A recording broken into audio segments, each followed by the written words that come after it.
일본의 아사히 그리고 미국의 버드와이저 등의 맥주가 이 칭다오가 부진한 틈을 타서 수혜를 누리고 있다, 이런 분석이 나오고 있습니다. 지금 이제 편의점에서 아무래도 수입 맥주를 많이 사시니까 여기서 분위기가 바로 이제 즉각적으로 나타나고 있는데요. 한 편의점에서는 이제 칭다오 수입 맥주가 이제 매출 3위를 지켜오다가 21일 문제 영상이 좀 본격적으로 퍼진 이후에 7위로 이렇게 미끄러졌다고 하고요. 대신 미국의 버드와이저나 네덜란드의 하이네켄 등이 이 자리를 차지했다고 하고, 특히 아사히 맥주 매출이 20%가량이나 늘어났다고 합니다.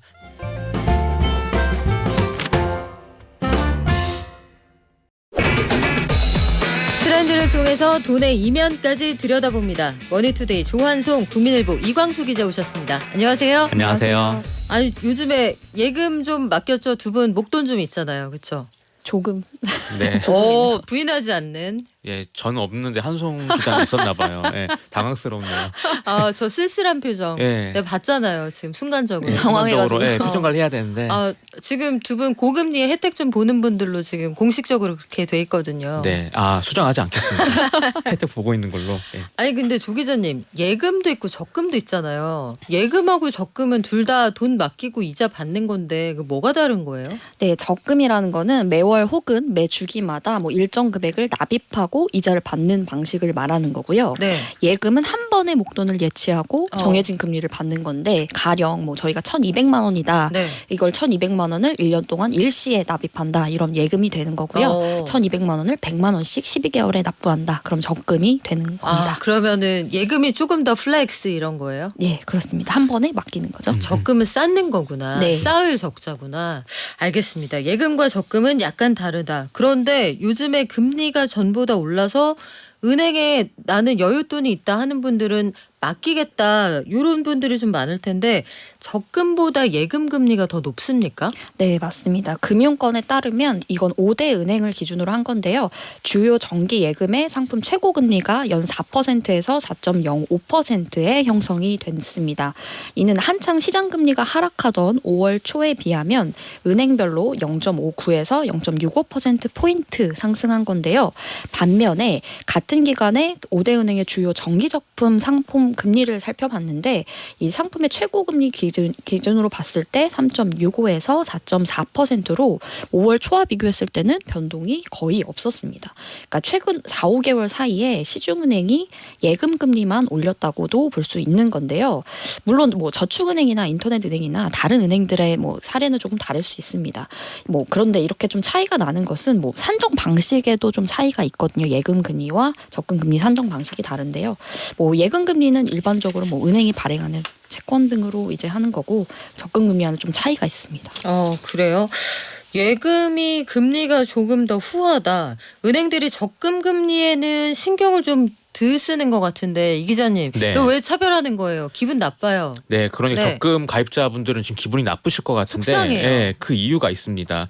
그 예금 지난 9월 말 기준 5대 은행의 정기 예금 잔액이 842조 원 정도였는데, 이게 정기 적금의 20배에 달합니다. 그러니까 은행이 자금을 조달하는 그 통로가 예금이 훨씬 더 비중이 큰 거예요. 그래서 어차피 은행은 이제 고객들의 돈을 받아서 빌려주는 일을 하는 거잖아요. 그런데 예금이 주로 자금 창구가 된다, 이렇게 이해할 수가 있겠습니다. 그래서 은행은 이게 고객들이 맡긴 돈을 굴려서 대출이 필요한 분들에게 돈을 빌려주고 이런 예대 마진으로 버는데, 이 적금보다 한 번에 목돈을 얻을 수 있는 거예요, 은행 입장에서도. 그래서 이 예금의 금리를 더 높이는, 그런 신경 쓰는 그런 경향이 있고요.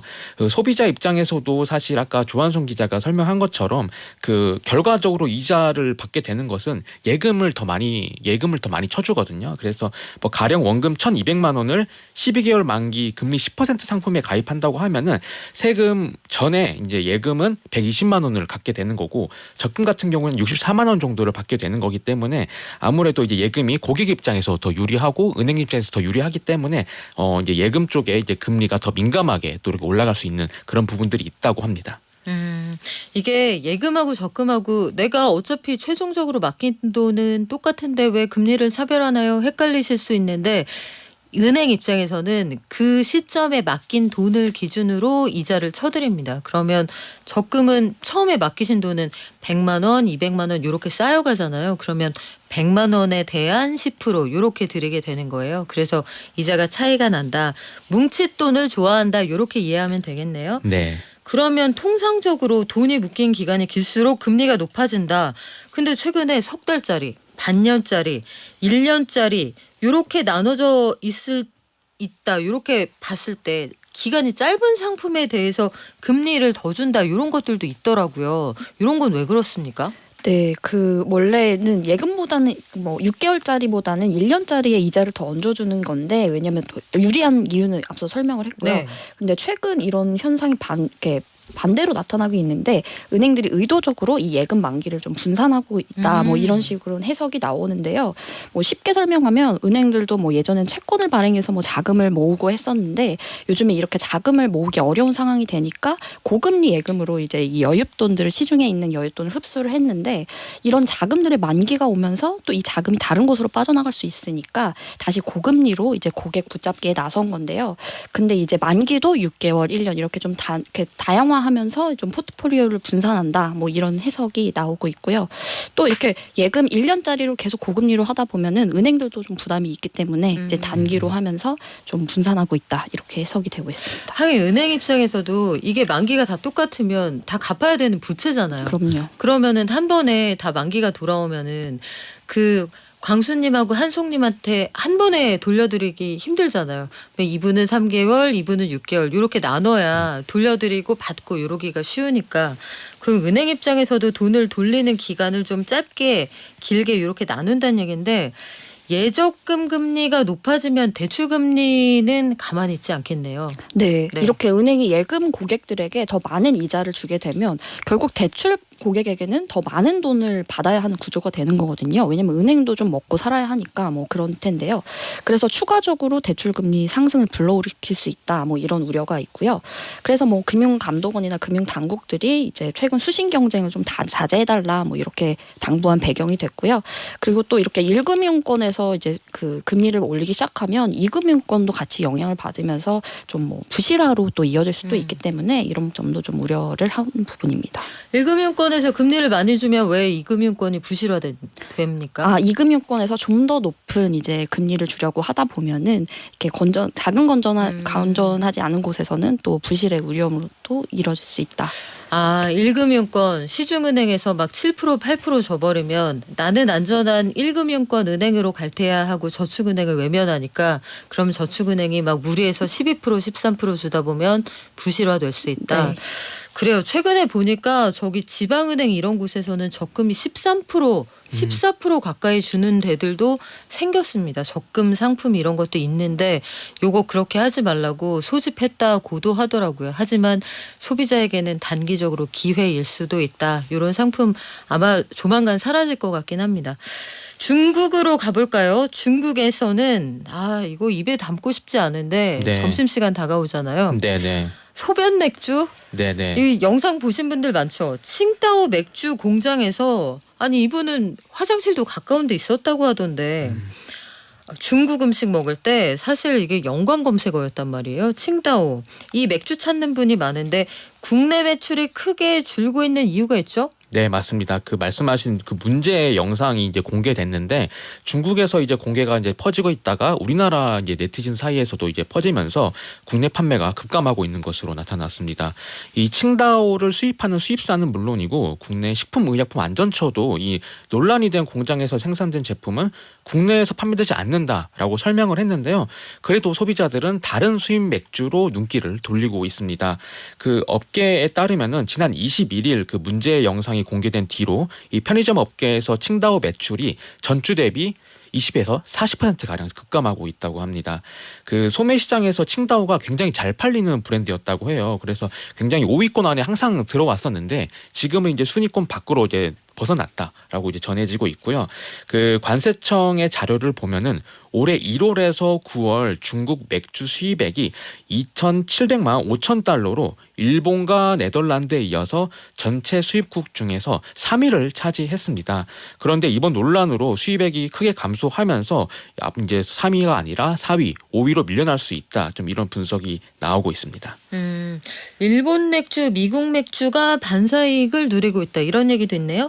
네, 맞습니다. 일본의 아사히 그리고 미국의 버드와이저 등의 맥주가 이 칭다오가 부진한 틈을 타서 수혜를 누리고 있다. 이런 분석이 나오고 있습니다. 지금 이제 편의점에서 아무래도 수입 맥주를 많이 사시니까 여기서 분위기가 바로 이제 즉각적으로 나타나고 있는데요. 한 편의점에서는 이제 칭다오 수입 맥주가 이제 매출 3위를 지켜오다가 21일 문제 영상이 좀 본격적으로 퍼진 이후에 7위로 이렇게 미끄러졌다고 하고요. 대신 미국의 버드와이저나 뭐 네덜란드의 하이네켄 등이 이 자리를 차지했다고 하고 특히 아사히 맥주 매출이 20% 가량이나 늘어났다고 합니다. 또 다른 편의점에서도 뭐 버드와이저나 뭐 스텔라 같은 그런 매출이 30% 가량 증가했다고 합니다. 이 칭다오를 손에 가져가려고 하다가 그제 그 영상이 생각이 나는 거예요. 그래서 그 대신 뭐 콜라나 탄산수로 가기보다는 뭐 다 어차피 맥주를 드시려고 마음을 먹은 거잖아요. 그래서 다른 수입 맥주로 이렇게 움직인다고 하고요. 과거에 그 노제팬 운동 때 일본 그 맥주를 아예 매대에서 빼기도 했었잖아요. 그래서 그 정도까지는 아니지만 워낙 이제 그 국내 소비자분들은 이제 먹는 거, 드시는 거에서 민감하다 보니까 이런 그런 운동이 이런 불매 움직임이 한동안 지속되지 않겠냐. 좀 이런 것들이 시장 전문가들의 분석입니다. 칭다오를 만드는 회사는 이 상하이 증권거래소에 상장돼 있잖아요. 주가는 어떻습니까? 네, 뭐 이렇게 영상이 초반에는 좀 잘 퍼지지 않다가 주말 사이 좀 화제가 됐었는데 지난 3일 월요일 뭐 상하이 증권거래소에 개장하자마자 주가가 폭락을 했거든요. 네. 우리나라 돈으로 뭐 약 1조 2천억 원이 빠져나오면서 세상에서 가장 비싼 소변이다 뭐 이런 말도 나왔는데 하지만 또 지금은 또 빠르게 회복해서요. 아무래도 뭐 중국에서 매출이 꺾이지 않고 논란이 빠르게 봉합된다면 타격이 없을 것이라 본 거다 뭐 이렇게 보고도 있습니다. 자, 우리 마이크 앞으로 가까이 좀 와주실까요? 지난 주말 사이에 이제 영상이 빠르게 퍼지면서 논란이 좀 확산됐다고 하는데 칭다오 맥주 만드는 회사 주가는 그래도 좀 그 사이에 다시 올라갔다고는 하는데 어떻게 될지 모르겠어요. 이게 칭다오 맥주 주가가 27일 기준으로는 어떻습니까? 네, 27일 기준으로는 주당 84.4위안으로 오히려 논란 이전보다 더 높아져가지고요. 이런 좀 상황이 좀 당황스럽게 좀 흘러가는 게 아닌가 싶기도 합니다. 이게 왜 이럴 수 있죠? 이게 뭐 매출에는 큰 타격이 없을 것이다. 사실상 이게 빠르게 봉합된다면 뭐 이렇게 본다고 하는데요. 왜요? 이게 국내랑 네. 중국 소비자들이 약간 민감도가 다른 것 같습니다. 사실 만약에 국내 난리 나죠. 에서 이런 난리 우리 같으면. 나면은 한 네. 달이 아니라 2달, 3달 가면서 주가를 계속 짓누르는 요소가 될 것 같은데 이 중국 같은 경우에는 일단 그 칭다오 맥주 소속 직원이 아니라 뭐 하청업체 직원이고 그게 무슨 상관이에요? 상관이 없죠 사실. 그런데 네. 해명을 그렇게 했습니다. 그리고 그 문제의 직원을 잡았대요. 어. 당연히 잡아야죠. 그런데 잡아야죠. 그게 바로 내려갔다가 바로 이제 반등을 했거든요. 그래서 중국 소비자들은 이게 뭐 사실 큰 문제가 없다고 생각하는 것 같고 문제가 해결됐다고 좀 인식을 하는 경향이 큰 것 같습니다. 정말요? 네. 그래요. 저는 약간 납득이 어렵습니다만 주가가 다시 올라갔다고 합니다. 이게 내수용이고 수출용이 아니다라고 설명을 했었잖아요. 그러면 정말 중국 현지에서만 팔린다는 건데 네. 소비자들이 다시 사주고 있다. 좀 희한하네요. 자, 그리고 요즘 의류 회사들이 오프라인 시장으로 진출을 하면서 서울보다는 비수도권을 선호한다. 매장을 열면은 그쪽에 매장을 연다. 이거 진짜 그렇습니까? 네, 최근에 좀 여러 사례가 있는데요. 뭐 리복이 좀 최근에 대대적인 브랜드 개편에 나서면서 5월에 첫 번째 플래그십 매장을 냈는데 이것을 서울이 아니라 대구 동성로에 열었고요. 대구 멋쟁이들이 모인다고 하는. 네, 맞습니다. 또 패션업계에서 가장 핫하다고 꼽히는 맛땡킴이란 브랜드가 있는데 여기도 더현대 대구에 국내 1호 오프라인 매장을 열며 화제가 되기도 했습니다. 또 이 밖에 뭐 온라인 패션몰인 이 무신사도 대구 동성로에 첫 번째 오프라인 플래그십 스토어를 열었는데요. 이런 식으로 최근 이런 온라인 몰들이 대구나 부산, 광주 등 이런 지방 거점 도시에 매장을 내는 사례가 점점 늘고 있습니다. 서울이 아니라 대구나 지방의 거점 도시에 매장을 낸다. 이거 특별히 그럴 만한 이유가 있습니까? 네, 기본적으로 이들 도시의 구매력이 높은 것이 가장 큰 요인인데요. 실제로 대구 신세계 백화점 같은 경우에는 개점한 지 1년 만에 지방 백화점 중 매출 1위를 달성하기도 했고요. 지난해 11월에는 국내 백화점 중 최단 기간 연매출이 1조 원을 돌파할 정도로 구매력이 굉장히 높다 이렇게 평가가 되고 있고요.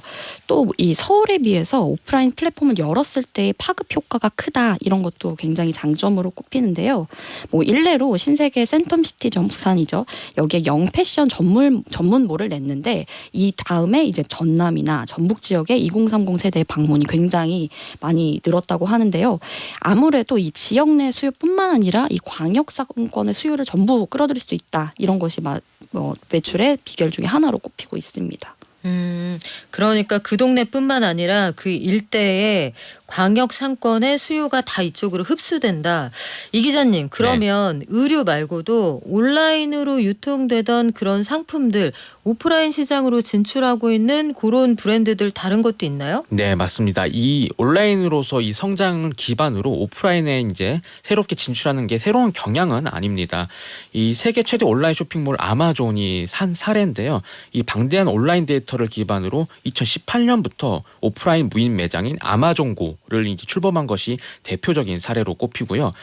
중국 온라인 쇼핑몰 알리바바 역시 마찬가지입니다. 역시 2016년에 신선식품 매장을 선보였습니다. 그래서 이 신선식품 매장에 살아있는 해산물을 포함해서 신선식품을 매장에서 직접 눈으로 확인하거나 QR코드를 찍으면 상품 정보를 확인할 수 있도록 한 겁니다.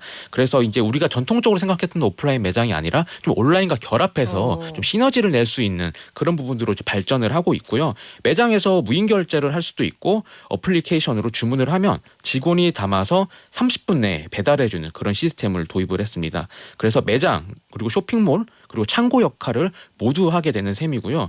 국내에서도 사실 되게 하시는 올리브영 있잖아요. 그래서 올리브영도 이렇게 오늘 드림이란 서비스가 있는데 각 전국의 1,300개 매장에서 진열 공간도 되면서 물류 거점으로 이용해서 제가 저희 집에서 올리브영으로 주문하면 저희 집에서 가장 가까운 올리브영 매장에서 이렇게 배달을 해주시잖아요. 그래서 이런 창고 역할도 같이 하면서 시너지를 내고 있다. 좀 이렇게 분석이 되고 있고요. 특히 이제 올리브영 같은 경우에는 이제 IPO 같은 것도 이제 염두에 두고 있는데 이런 것들이 항상 이제 IPO 할 때 흥행 요소 그리고 성장 요소로 꼽히고 있는 만큼 앞으로 이 온라인 유통업체 오프라인의 이런 진격은 계속될 예정이다. 좀 이렇게 이어지고 있습니다. 한동안 온라인으로 가더니 온라인에서 이제 오프라인으로 간다. 가서 찍어 먹어보고 직접 구매할 수 있는 그런 스토어들을 많이 만든다. 지방으로 먼저 간다. 이것도 재밌네요. 햄버거 가게들이 줄줄이 가격을 올린다. 그동안 많이 올리지 않았어요? 네. 이게 사실 올 한 해 계속 이렇게 인상 소식을 전달해 드리는 게 좀 이렇게 마음이 좀 그런데요. 또 올린다고 합니다. 이제 맥도날드가 당장 다음 달 2일부터 빅맥을 포함해서 13개 메뉴 가격을 평균 3.7% 올린다고 하고요. 올 초에 올린 것 같은데. 네, 맞습니다. 올해 초에 올해 2월에 5.4%를 올렸는데 9개월 만에 추가 인상에 나선 겁니다. 그리고 맘스터치도 이제 내일부터 닭가슴살을 원료로 쓰는 버거 4종의 가격을 평균 5%가량 인상한다고 하고요. 말씀하신 것처럼 맘스터치도 올해 3월 가격을 올렸습니다. 그러니까 1년에 2번이나 가격을 올리게 되는 셈입니다. 왜요? 이게 사실 뭐 원부자재 가격이 오르고 물류비 상승에 따른 불가피한 가격 조정이라는 입장인데요. 뭐 고금리로 금융비용도 사실 늘었고 뭐 인건비, 전기가스 요금도 상승했다라는 게 이들 업체의 설명입니다. 사정은 알겠는데 좀 더 떠올려도 되지 않을까 싶은데 그러면은 이쪽이 올린다. 다른 업체들도 저쪽이 올려서 저희도 불가피하게 계속 불가피한 상황이 생기지 않을까요? 네, 맞습니다. 사실 뭐 경쟁 업체인 롯데리아나 버거킹, 노브랜드 버거 등은 공식적으로 당장 인상 계획은 없다고 밝혔습니다.